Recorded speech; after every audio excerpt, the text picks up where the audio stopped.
இந்த பேர் வந்து ரசிகலா. இந்த கணவரோட பேர் வந்து தயாளம், புள்ளோட பேர் வந்து சசிமினி.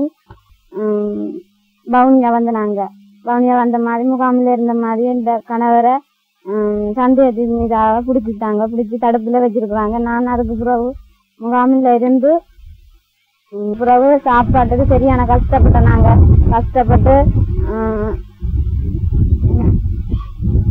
அந்த நேரத்துல வந்துதான் தீர்ப்பு நிறுவனம் எங்களுக்கு ஒரு மாடு தந்தது. அந்த மாட்டால தான் இப்ப நாங்க அந்த மாடு கண்டு போட்டு அதால பால் தான் மாட்டை பால் எடுத்து அந்த பாலைத்தான் விற்று பிள்ளைக்கு உடுப்பு வாங்குவோம் என்று இருக்கிறோம். அந்த நேரம் அந்த மாடு தந்ததால எங்களுக்கு மிகவும் சந்தோஷமா இருக்கிறது. அவங்க அந்த பெரிய அவங்களுக்கு நாங்க நன்றி.